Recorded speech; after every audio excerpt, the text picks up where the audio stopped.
Freddie was a friend of Tim's and used to come along to the early Smile concerts. He used to follow the band around. Freddie joined a couple of bands at the same time, and there was kind of a friendly rivalry between us, and he used to come to our gigs and occasionally I'd go to theirs. He was always being constructive with Smile. He was always offering ideas.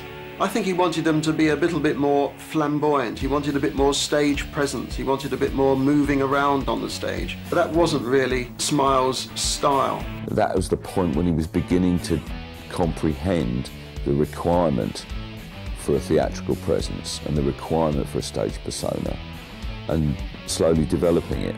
It was coming out in flashes, but you know, it wasn't that apparent. But vocally, certainly, I mean, it was pretty apparent to me that his vocals were getting stronger and stronger and stronger. We were celebrating a birthday in a pub in Kensington, and it turned out that those guys were Tim Staffel, Brian May, and Roger Taylor. And they had a chum with them, a friend who wasn't part of their band, which was Smile. And he was Freddie, and he was a singer looking for a band. And we were a three-piece without a front singer.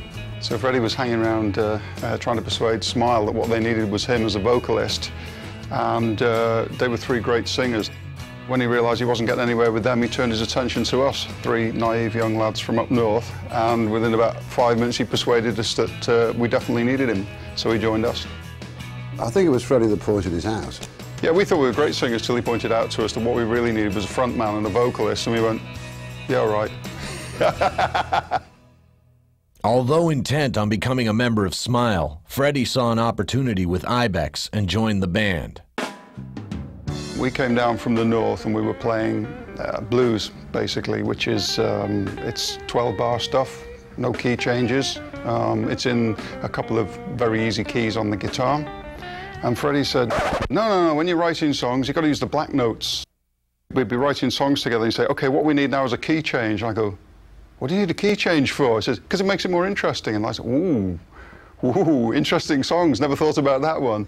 So he kind of introduced us to key changes and tempo changes and stuff like that. So I learned loads of stuff off him because we just knew about blues, but he took us way beyond that. And his record collection, small though it was, I think he only had about 12 albums. But I think it spoke volumes about where he was coming from. There are the few Zeppelin albums, the Beatles' White Album, and he also had a few Who albums, including Who Sell Out and Tommy. One of my very first recollections of Freddie was when he turned up at the flat in Shepherd's Bush that members of the band used to share.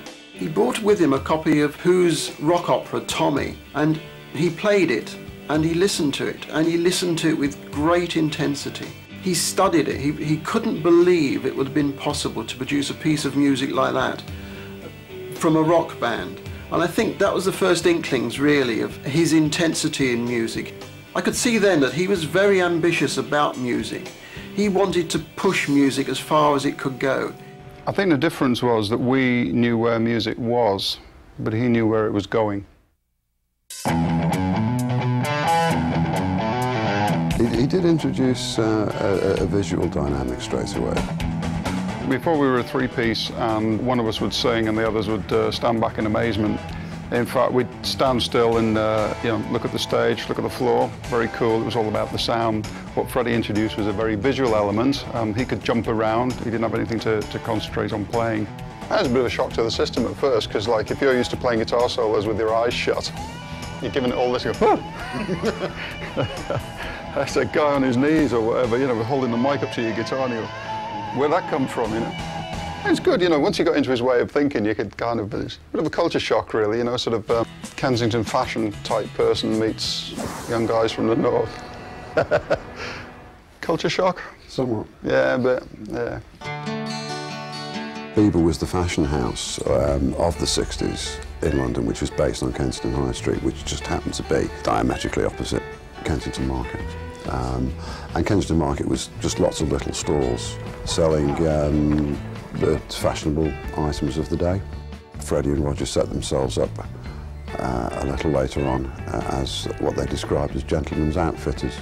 Kensington Market, where Roger and Freddie worked for quite some time, was a very strange place. It had a very bohemian atmosphere. It wasn't the sort of place you really went to work. It was a place you went to meet friends, to enjoy life, to see what fashion was around. The common denominator was the clothes, the stars, the glitter. I mean, there was, you know, Gary Glitter, Sweet, David Bowie, Mark Bolan. And I think that Freddie was probably enamoured of all that glam and glitter period because, as a lot of young boys did then, liked dressing up. We all went to parties and everyone put a bit of makeup on. Suddenly you weren't gay for putting a bit of makeup on. Suddenly you could go to a party with a few stars on your face and some eyeliner, a bit of mascara, and it was cool, and the girls said, wow, he's really cool, that guy. Whereas 2 years before, you wouldn't have been cool. The girls wouldn't have looked at you twice. I learned a lot of things from Freddie. One was that it's always possible to get where you're going nicely, yeah? And we all loved the name Ibex because we thought of it. Didn't mean anything. I know it's a small furry animal or something, kind of goat. It didn't mean anything, we just thought it was a kind of wacky name. And Freddie hated it. He could see instantly that nobody's ever going to get anywhere being in a band called Ibex. So he wanted to change it to Wreckage. So I got a call about 11 o'clock one night from Freddie, and he said, Mike, I've been talking to the others, and they don't mind if we change the name to Wreckage. Do you mind? And I said, no. Not really, you know, not if everybody else doesn't mind. So the next rehearsal we turned up to, which was 24 hours later, all the gear had been stenciled Wreckage. You know, Ibex had been painted out, not been stenciled Wreckage. And in a coffee break later on, we all discovered that we'd all had exactly the same phone conversation. Freddie stenciled the stuff a week before he asked any of us, and then phoned us all up and asked us if we didn't mind. Meanwhile, Smile attracted the interest of American record producers